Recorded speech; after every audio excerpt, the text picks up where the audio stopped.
Thank you, Mr. Chairman and members. For the record, my name is Kevin DeMenna with DeMenna Public Affairs, here on behalf of the firm's client, Transwestern Pipeline. First of all, thank you, Mr. Chairman, for introducing this legislation, and thank you, members, for dedicating the time today. Also, the fact sheet is spot on, and so compliments to the staff on that. Detailed questions, we have with us today Transwestern's property tax attorney here in Arizona, Paul Mooney, who is a good property tax lawyer.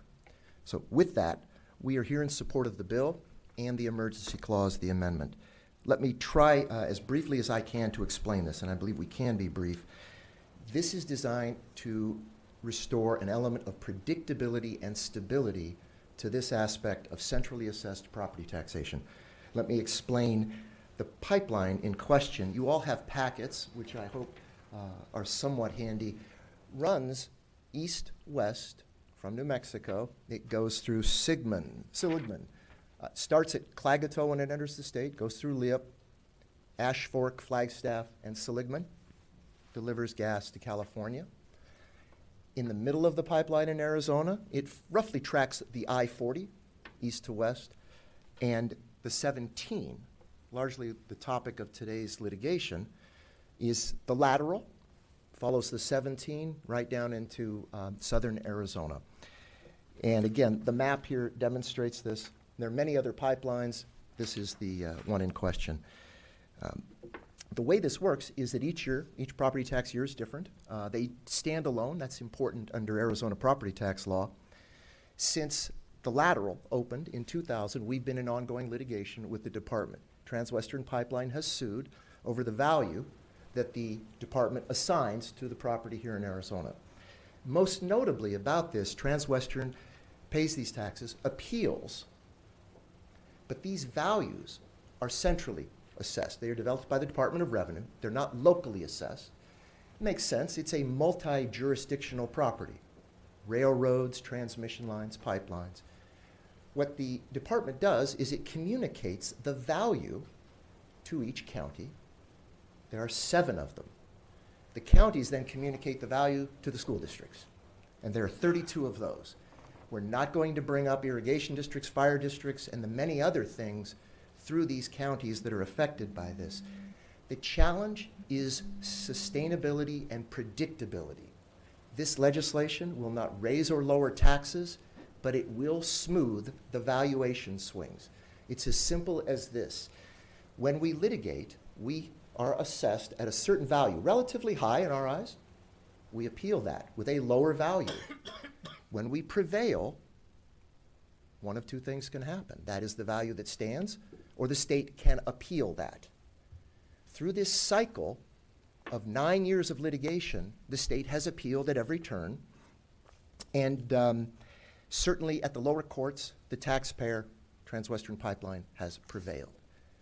What this has produced is 2 outcomes. One is that if you are at the end of this chain of command, you aren't involved in the litigation directly, you're not a decision maker, but your budget is completely dependent upon the property tax values set by the courts and by the department. Best example is Ash Fork Unified School District. 15% of their budget is roughly what's been in play here in each tax year. Very hard to predict, very hard to budget when you're not a decision maker in the appeals or even in the valuation process. Secondly, the taxpayer. Obviously, predictability is a premium. For purposes of this legislation, it really produces 2 things. One, paragraph 1 in the new language states that I'll just quote, a final ruling by a court of competent jurisdiction in this state, that will create the full cash value. So once appeals are exhausted, if the value, according to the court, is set at $1, then the starting point for next year's valuation process, we should expect, is $1. This is the fundamental change that the bill makes. That is not a certainty presently. This will make it so. Again, Arizona property tax appeals are exhausted at the state Supreme Court. That's the value. Paragraphs 2 and 3 in the bill also establish strengthen what I would describe as meet and confer ability so that if the taxpayer and the taxing entity, the department, want to meet and talk about this outside of litigation, all the better, faster, and much more efficient. There are two closing points I'd like you to know. Number one, this is purposely designed not to affect the litigation. Describe this as a boxing match. Both boxers believe they will win. We just want to make sure that the outcome is captured, that the base value reflects the result of this boxing match. That's point one. I think point two is that there is no fiscal impact. That's important to understand, and in property taxes, that's a tricky argument, but there is no impact to the state general fund as the result of this legislation. In closing, I would refer you in your packet. We were tasked with reaching out to a few people. There is a note to all of you from Chris Cotterman with the Arizona School Boards Association expressing his views that this does bring predictability and stability to this process. Finally, and probably most compelling, is Seth Staples is the superintendent of Ash Fork Unified. And most of you have probably been through Ash Fork. It's not close. Mr. Staples has invested a lot of time and energy and has written to the governor every week about this issue. This has been torture for the finances of that district. His letter of support, high marks for that. We appreciate that. They are the district that is probably the best example of what this experience has produced. With that, I'm happy to answer any questions. We have Mr. Mooney. Would ask you to support the bill and the amendment. Thank you. Any questions? Mr. Chair, just Senator Livingston. interested. I'm supporting the bill, and we've had discussions on this, but you said something I don't know the answer to. You said your company, the pipeline, has been winning in lower courts. Has there been any higher courts?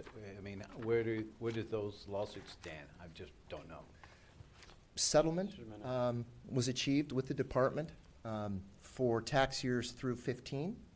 We are in litigation, and this is the present litigation for 17, 18, and of course right now, tax year 19.